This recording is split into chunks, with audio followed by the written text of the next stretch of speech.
You just started career as a trucker, beginning your working day early in the morning to get most of it. Of course, you're not working for yourself, you're working for others. You work hard to bring them money and earn your small paycheck. It's not easy at the beginning. Night shifts, bad neighborhoods which you need to pass by, old trucks you have to drive. But you still keep working, keep going, because you have a goal and you have a dream that one day you'll start your own company and become your own boss. And eventually, as time goes, you will be able to open your own company.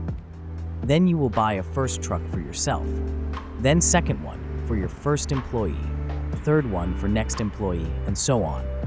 Eventually you have a business, bigger and bigger transport company which you need to lead, and things getting more and more interesting. Only in my imagination, not in ETS 2. ETS 2 offers you possibility to open your own company and hire drivers, people who work for you, but you don't have any impact on them. They are just here, driving from point A to point B by their free will. Having your own drivers is just a passive income in this game, without any interesting gameplay, which is real shame.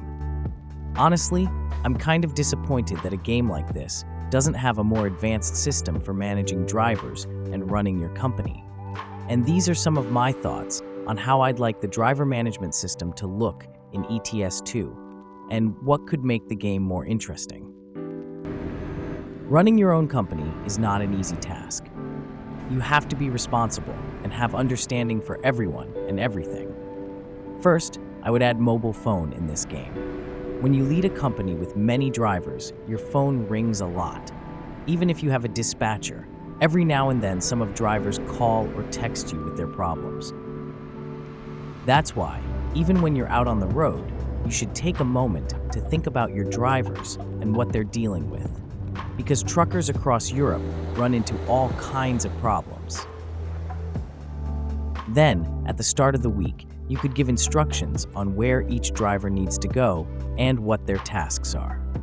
Young and unexperienced drivers can run into the problems on their route, so they can be late with their deliveries. While other, older and much more experienced drivers complete that same route much faster and more efficiently without any problems.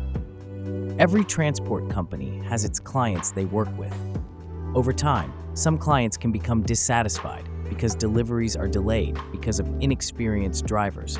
At the same time, clients can also be satisfied with our company and the transportation services we provide for them. It all depends on how well we plan, pay good drivers, and dismiss bad or unreliable ones. Driver Manager would be different than today, with more options for interactions and more connection with your drivers. I would also add Client Manager into the game, because clients are the ones who pays to transportation company to get the job done for them. Big client companies would pay more money in exchange for our efficiency, speed, and quality of transportation we can offer.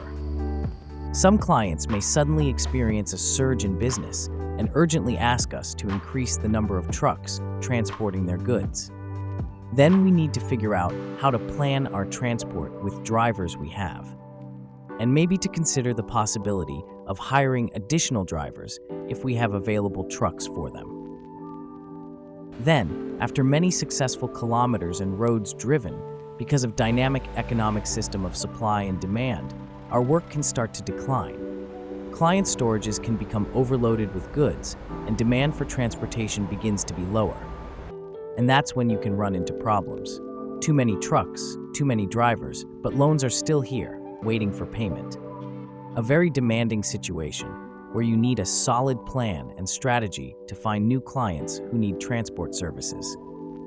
Or you can take another way and dismiss some of the drivers which you don't need anymore. Maybe some drivers leave you first because they are unsatisfied with current situation in company. There is many scenarios, and that's what makes gameplay more interesting. These are just some of my thoughts and ideas.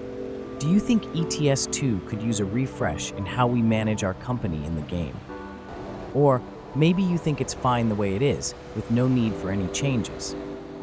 Write below in comments, and see you in next video.